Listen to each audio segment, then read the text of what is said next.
They call it the safety net. The financial gurus tell you that hitting $20,000 in savings is the finish line. They say it's the moment you can finally breathe. They are lying to keep you compliant. You did everything right. You skipped the latte. You drove the used car. You clipped the coupons. You saved the money. But you still feel broke. You still feel that spike of panic when the check engine light comes on, when the dental bill arrives, when your boss schedules that unexpected meeting. That's not anxiety. That's your survival instinct realizing the math doesn't work anymore. In 2026, $20,000 isn't wealth. It's the new zero. And today, I'm going to show you exactly who moved the goalpost while you were busy playing by the old rules. Let's start with the evidence. Go back to 1994, just over 30 years ago. If you had $20,000 in the bank in 1994, you were a king. You could walk into a Ford dealership and buy a brand new Taurus, cash, and still have money left over for a year of gas and insurance. You had a 20% down payment for a decent 3-bedroom house in a good suburb. That money represented options. It represented freedom.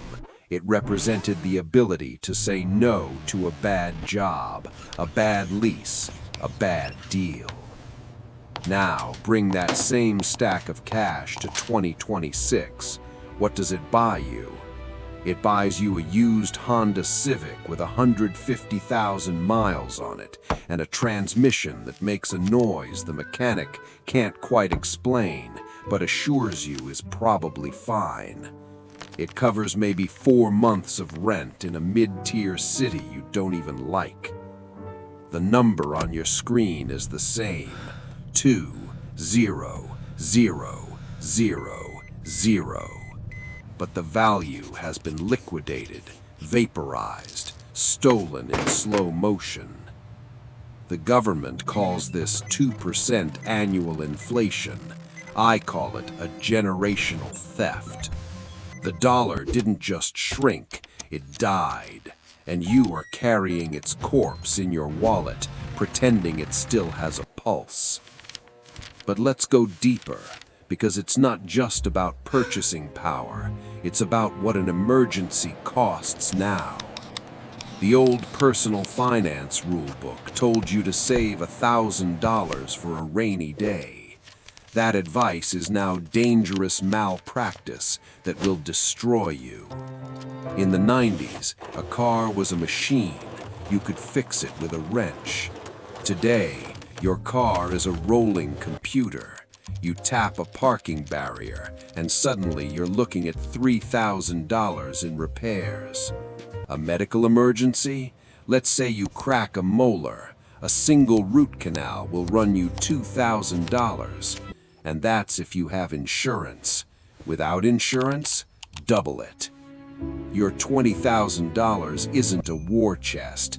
It's not even a shield. It's a band-aid on a gunshot wound.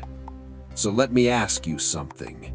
If you're still watching, if you haven't clicked away to watch someone tell you that budgeting harder will fix this, then you already know something is wrong. So drop a comment below. Tell me if this resonates. Tell me if you've been grinding for years and still feel like you're treading water. Because I'm not here to sell you a dream. I'm here to show you the files they don't want you to read. But it gets worse, because the system didn't just raise the cost of living, they made it mandatory. They tell you to cut expenses, stop buying avocado toast, cancel Netflix. But let's look at your real bills. High-speed internet? Mandatory to hold a job. A smartphone? Mandatory for 2-factor authentication. Subscription software, mandatory to participate in the economy. These used to be luxuries, now they are utilities.